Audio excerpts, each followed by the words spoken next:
Hello everyone, कैसे हो आप सब। लास्ट वीडियो में हमने ये चैप्टर 1 स्टार्ट किया था, क्लास 9 का। और हमने इंट्रोडक्शन डिस्कस किया था कि कार्टेशियन प्लेन क्या होता है, पॉइंट्स कैसे लोकेट करते हैं, कोऑर्डिनेट्स क्या होता है। ठीक है।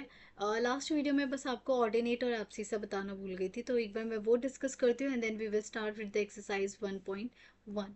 तो देखो, ऑर्डिनेट और एब्सिसा क्या होते हैं, वहाँ चलते हैं एक बार। हम जैसे एक्स वाई पॉइंट लोकेट करते हैं, आप एक्स और वाई पॉइंट लोकेट करते हो, इनके एक स्पेशल नाम होते हैं। ये जो एक्स होता है, इस एक्स का नाम होता है एब्सिसा। तो x coordinate of a point is called abscissa, and जो वाई कोऑर्डिनेट है उसका जो नाम होता है, स्पेशल नाम, वो होता है हमारा ऑर्डिनेट। ठीक है। आई होप आप लोग पॉइंट्स लोकेट करना होता आ गया होगा, कोऑर्डिनेट डिसाइड करना आ गया होगा, क्योंकि there could be one or two question in your exam based on coordinates and points. ठीक है। अब हम मूव करते हैं एक्सरसाइज 1.1 पे। सिंपल सी एक्सरसाइज है, बहुत बेसिक चीजें पूछी हैं, तो स्टार्ट करते हैं। नाउ, ये एक आपको एक पूरा डायग्राम गिवन है। आई होप आपको सारी चीज़ें दिख रही होंगी अच्छे से। सो यहाँ पे एक्स और वाई एक्सिस के टर्म्स में एक पूरा बेडरूम का लेआउट गिवन है, बेड गिवन है, टेबल गिवन गिवन है, वार्डरोब गिवन है, सारी चीज़ें गिवन है।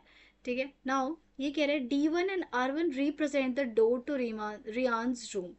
अब रियान का रूम D1 और R1 देखो, ये दिख रहा है आपको, मैं इसे मार्क करती हूँ रेड कलर से। इसे दिख रहा है D1, ये भी नहीं दिख रहा, रेड करते हैं। D1, ये D1 और ये रहा R1, और R1 का इन्होंने इनफैक्ट कोऑर्डिनेट भी दे रखा है 11.5। ये आपको सारे पॉइंट्स गिवन है। तो क्वेश्चन ये सबसे आप पहले पूछ रहा है, if D1 R1 represent the door to Ryan's room, how far is the distance from the left wall, door से door from the left wall of the room, and how far is the door from X axis. ये रहा door, ध्यान से देखना। ठीक है। ये question में पूछा है कि वाई से left, left wall, this is left and this is right wall, तो इस लेफ्ट वॉल से कितने डिस्टेंस पे है, कितने डिस्टेंस पे है। तो अगर आप नोटिस करो तो सबसे पहले देखो यहाँ पे क्या आपका 1, फिर ये 2 और ये क्या 3। तो अगर नोटिस करो तो ये 1 यहाँ तक, फिर उसके बाद ये 2 और फिर उसके बाद ये 3। कितने यूनिट के डिस्टेंस पे, 3 यूनिट के डिस्टेंस पे। सो ये लेफ्ट वॉल से कितने डिस्टेंस पे, 3 यूनिट पे। लेकिन ये तो अभी हम वार्डरोब के पास है, D1 के पास जाना है हमें। यहाँ वार्डरोब तक पहुंचे, अभी हमें D1 तक जाना है। D1 देखो यहाँ पे है डोर, तो ये 3 था, फिर 4 5 6 7 और 8, तो कितने डिस्टेंस पे है, 8 की डिस्टेंस पे। 8 पे ये देखो यहाँ पे डोर स्टार्ट हो रहा है, और ये रहा R1, यहाँ पे डोर खत्म हो रहा है। तो अगर मैं डोर का ये फर्स्ट बोलूँ तो कितने डिस्टेंस पे, 8 यूनिट के डिस्टेंस पे है। यहाँ तक आना है तो फिर यहाँ 8 है, फिर 9 10 11 और ये 0.5, 11.5। तो जब हम D1 का डिस्टेंस निकालेंगे तो डोर कहाँ से कहाँ तक है, जब D1 तक पहुँचने के लिए what is the gap, gap is 8 unit. ठीक है। और अगर हम R1 तक जा रहे हैं तो गैप कितना हो गया, 11.5 unit. So distance from left wall, तो हम ये फर्स्ट पार्ट का आंसर कर रहे हैं। Distance from left wall, distance from left wall क्या है, 8 यूनिट टू 5, 11.5 यूनिट्स। ठीक है। D1, ये D1 का डिस्टेंस है और ये आपके पास R1 का डिस्टेंस है। Done. Now what are the coordinates of D1, जो D1 है उसका कोऑर्डिनेट क्या है। तो देखो D1 हमारे पास यहाँ है, रेड से ही करते हैं ताकि जो ये D1 हमारा ये रहा here, what is the coordinate.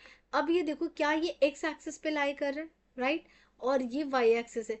X axis का तो कोऑर्डिनेट ये 8 दिख रहा है, बट वाई कहीं ऊपर या नीचे कहीं जा रहा है, नहीं जा रहा, एग्जैक्ट किस पे है, वाई एक्सिस, एक्स एक्सिस पे। और जब एक्स एक्सिस पे होता है तो वाई का डिस्टेंस कितना होता है, 0 होता है।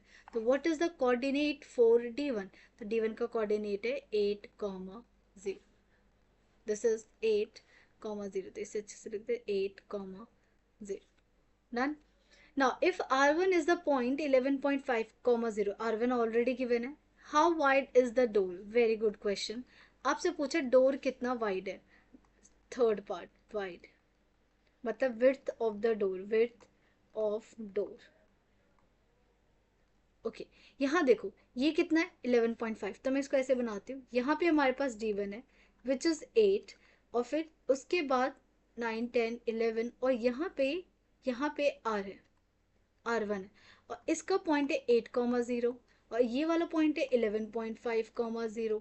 तो व्हाट इज द डिस्टेंस? देखो 1, 2, 3 और ये 0.5, तो कितना गैप हो गया? दिस इज, आप ऐसे भी कर सकते हो, 11.5 minus 8 which is equal to 3.5 units. और आप ऐसे भी देखो, ये हो गया 1, 2, 3 और ये 0.5, तो कितना हो गया? 3.5 यूनिट हो गया। अब आपको ये कुछ जनरल इन्फॉर्मेशन सिखाना चाहते हैं। Do you think this is a comfortable width for the room door? कि किसी भी रूम डोर के लिए कंफर्टेबल विड्थ है या नहीं? तो इसके लिए आपको जनरल इन्फॉर्मेशन होनी चाहिए। जो रूम विड्थ होती है जनरल, जनरल डोर, जनरल बोलो या फिर जो हम स्टैंडर्ड यूज करते हैं रियल लाइफ में, standard bedroom doors, bedroom doors, वो होता है हमारे पास 2.5 टू 3 फीट। अब ये इन्फॉर्मेशन आपको पता होनी चाहिए, नहीं पता होगी तो फिर देखो, अगर क्वेश्चन आ गया तो प्रॉब्लमेटिक होगा। तो पता होनी चाहिए कि 2.5 से लेके कितना होना चाहिए, 3.5 फीट तक होना चाहिए, ये होना चाहिए, राइट। अब देखो जो हमारे रूम की विड्थ है, वी आर अज्यूमिंग, हम यहाँ पे ये अज्यूम करें कि जो 1 यूनिट है वो 1 फीट के इक्वल है, ठीक है। अगर 1 यूनिट 1 फीट के इक्वल हम अज्यूम कर रहे हैं, तो ये 2.5 से 3 फीट होना चाहिए, और हमारा आंसर 3.5 फीट है। तो क्या जो हमारे रूम डोर की विड्थ है वो इससे बड़ी है? इससे बड़ी है, इसका क्या मतलब है? कि आपका जो डोर है वो उसकी विड्थ बड़ी है compare to the standard bedroom doors. It means it is much larger than required, ठीक है। तो ये क्या, it is easy to pass, और ये कंफर्टेबल विड्थ है। तो क्या आंसर लिखेंगे? Yes, it is comfortable width for room door, comfortable width for room door,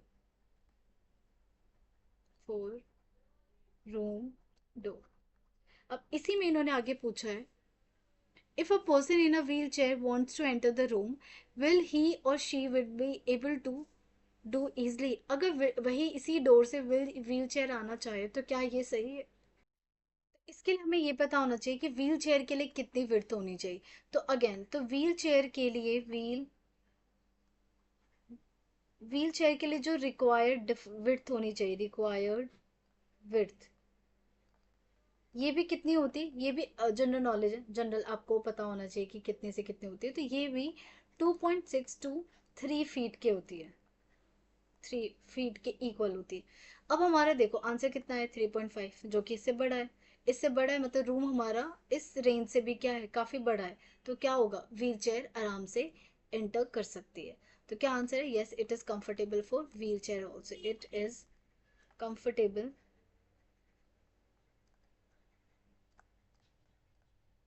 for wheel chair. हमारे पास, if b1 0,1.5 and b2 0,4 represent the ends of the bathroom door. So question is the bathroom door narrower or width wider than the room door?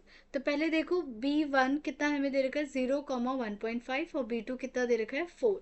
तो हम यहाँ पे distance निकाल लेते हैं। सो B1 fourth part, B1 is 0,1.5, 1.5 और 0,4, तो 0,1.5 and B to हमारे पास कितना है, 0,4। सो इसका मतलब what is the Y distance, क्योंकि देखो ये वाई एक्सिस पे लाई करने वाले, B1 कहाँ लाई करेगा, B1 लाई करेगा, इसी में मैं लाई करके आपको दिखा देती हूँ रेड कलर से। B1, दिस इज 0,1.5, तो ये देखो 1 है, तो 0, एकदम एग्जैक्ट बीच में होगा, तो ये रहा मेरा 0. ये लेकिन इन्होंने, अच्छा 1.5 बोले ना, आई एम सो सॉरी, मैंने 0,1.5 पढ़ लिया।